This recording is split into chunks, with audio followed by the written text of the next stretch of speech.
Hello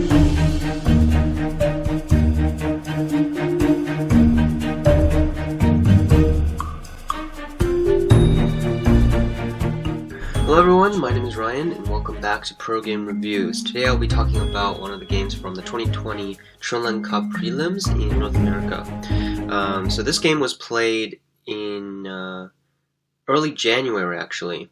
Chunlan Cup was supposed to happen late February, but unfortunately it's got postponed. But I think, well, since the tournament didn't happen but the prelims did, I think this game would also be interesting to talk about.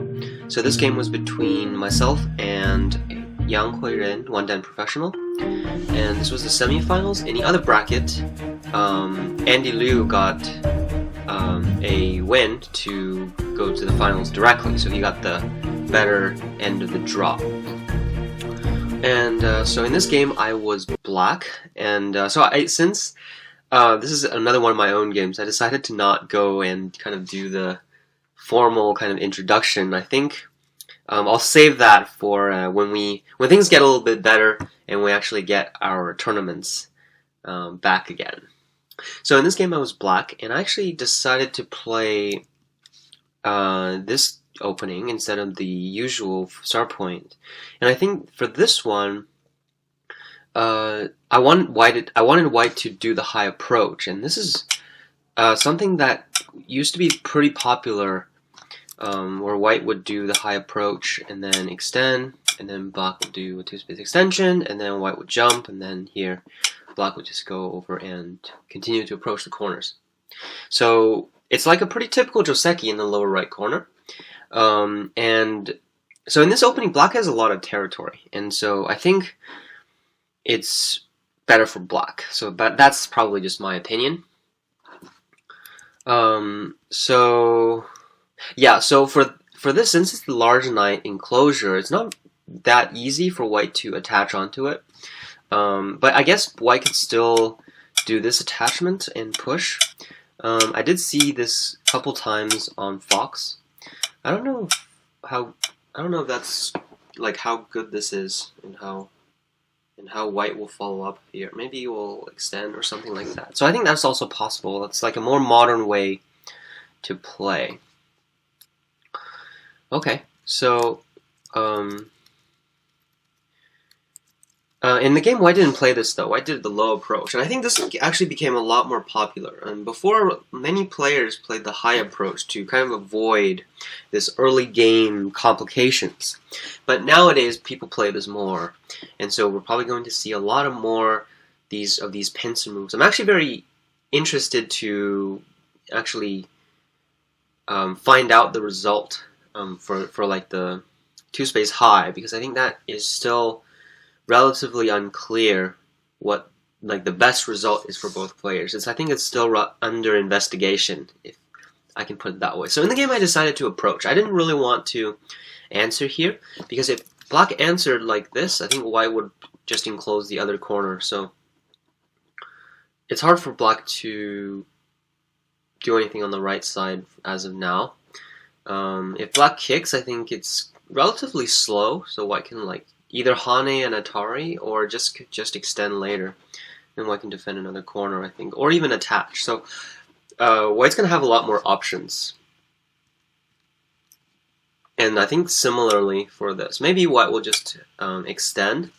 So I was kind of going for something different by approaching here. But actually the result didn't end up that good. So here white did the knight's move, and I did a knight's move back. And then after white extend, I extend. So this is kind of like a symmetric kind of thing, but it's like rotated. And if white hanes, black would hane. So it's like a kind of a similar result in the corner. So in the game, white didn't do anything fancy, and I think that was a good move.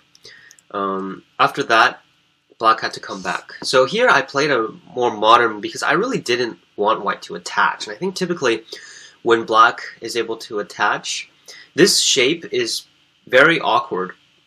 So I think nowadays there's like two ways to play to respond to the knights. One is actually to just Kosumi, And then if black blocks, so I think black needs to exchange this and then block, and then white can hane and push once and tanuki. I think that's one way to deal with it. So this changes the side. So black doesn't actually has influence facing the upper side now. So I think this would be also an even result. And then the other way to do it is how I played in the game. Because when you play the knight's move, you know, it seems kind of awkward because it's on the second line. And normally you don't want to play on the second line. But that so white can't attach anymore when white plays the knight's move. And the reason for this is if black pushes and cuts, white cannot descend. So here white can't descend because black can Atari. And this is different because if you go to the lower left corner, if white were to attach,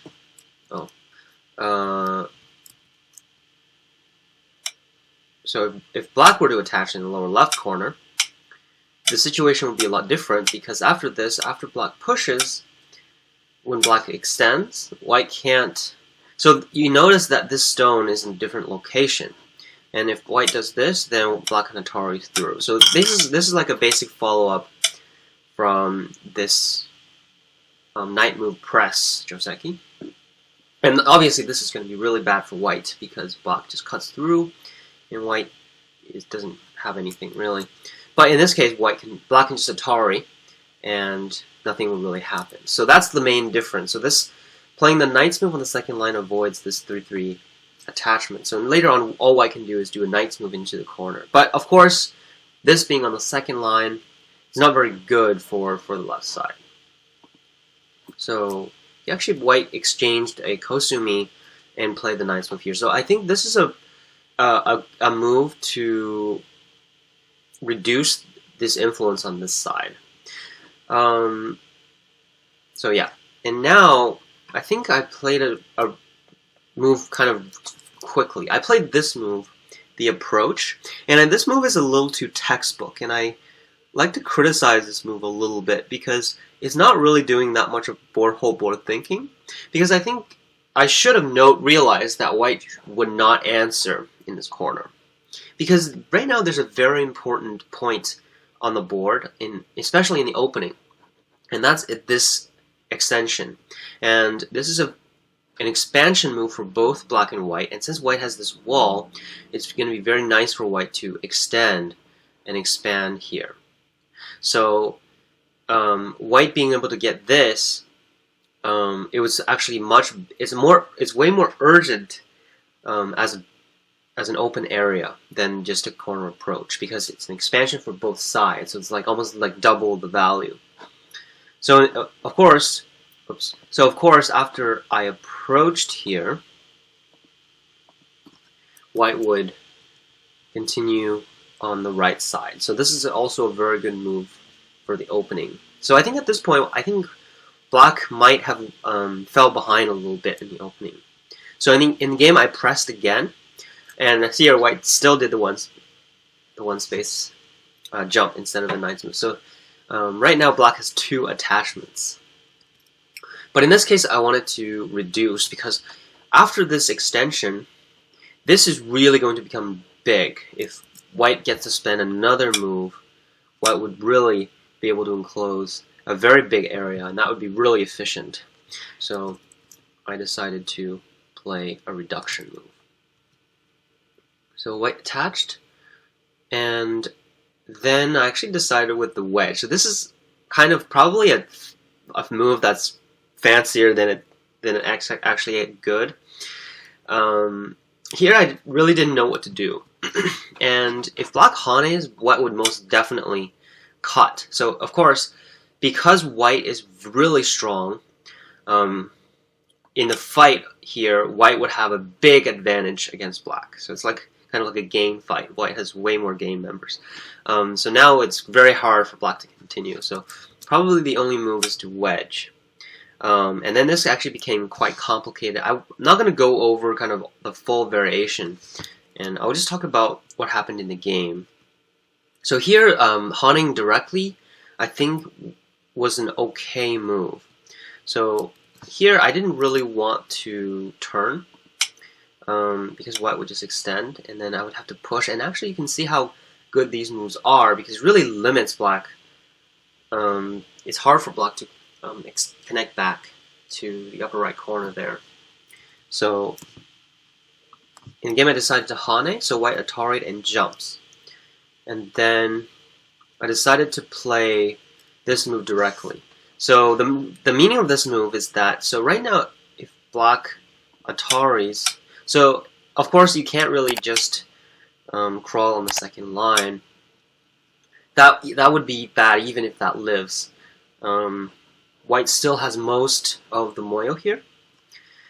So the meaning of this move is that if white blocks, black would be able to Atari and extend.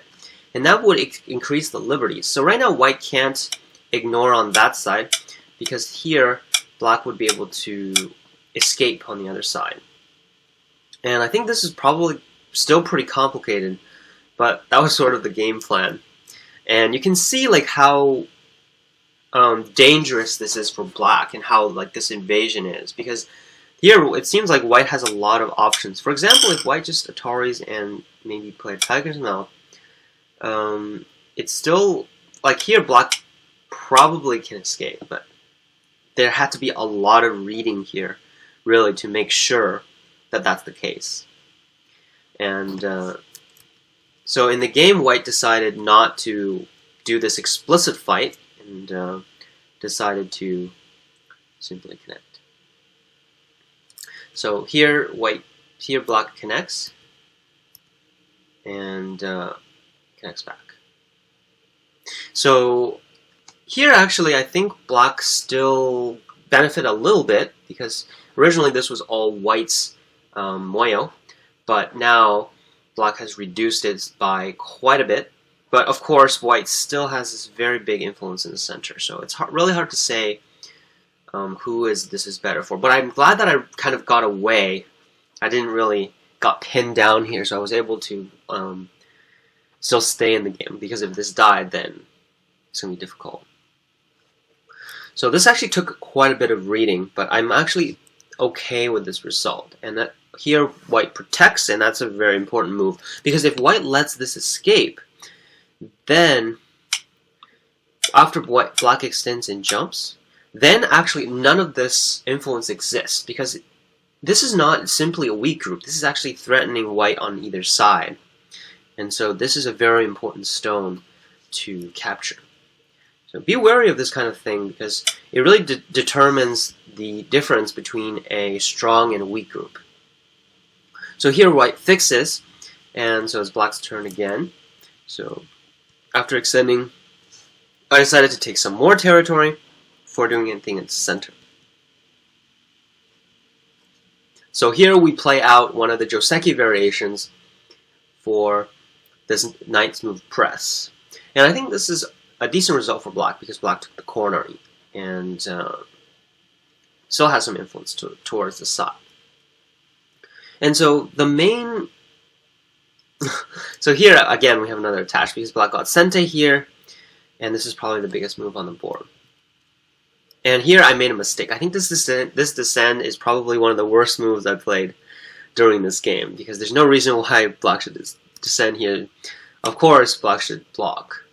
I think what I was thinking during the game was that this move was better for territory, and since I'm just probably going to reduce the center anyway, I'm not really going to gain much with the influence there. But of course, this shape is really terrible. Later on, when white pushes and pushes, black's got a bunch of cuts.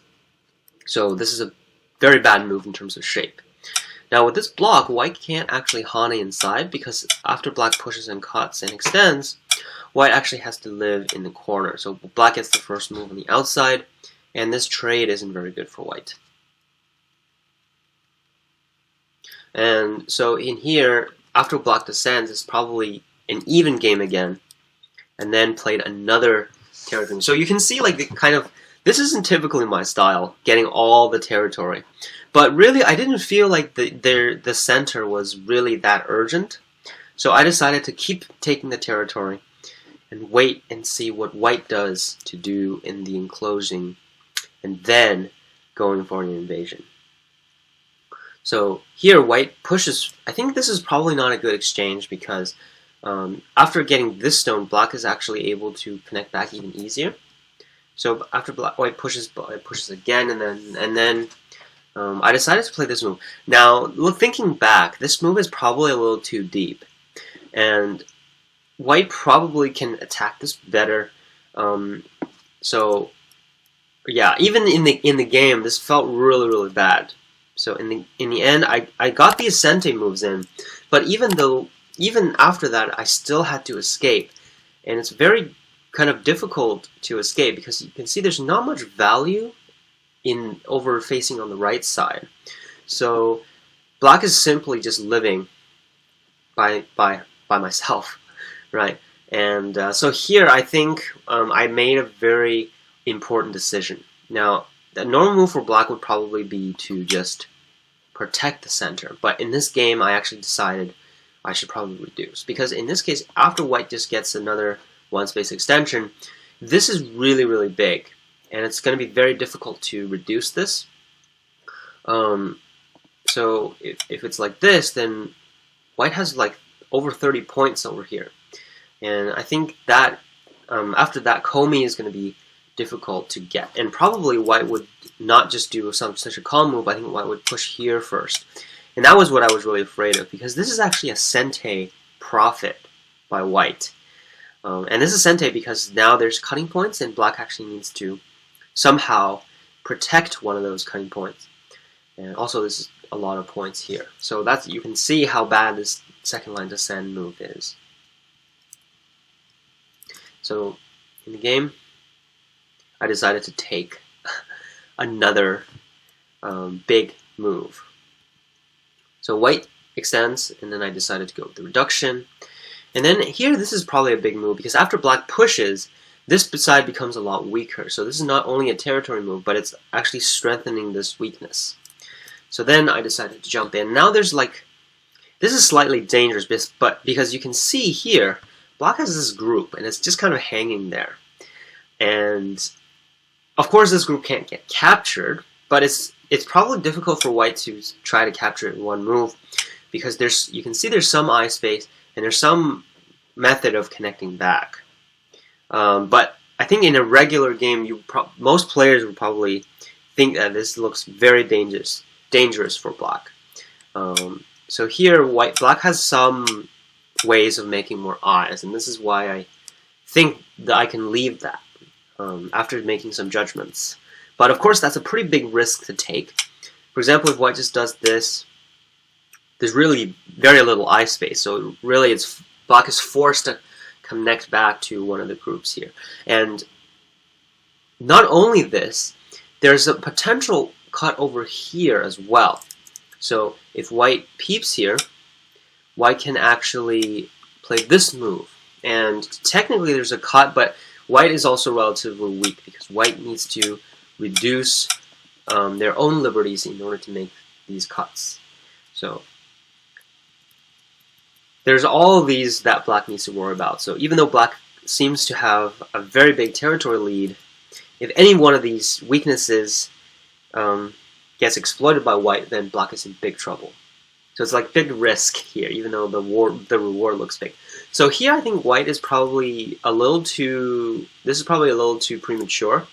I think white should actually attack the center group first, before attacking here. For example, maybe at least do the Hane first, and then actually I don't know about the Hane. Maybe the Hane will help black live. But even if it gets exchanged to something like that, black needs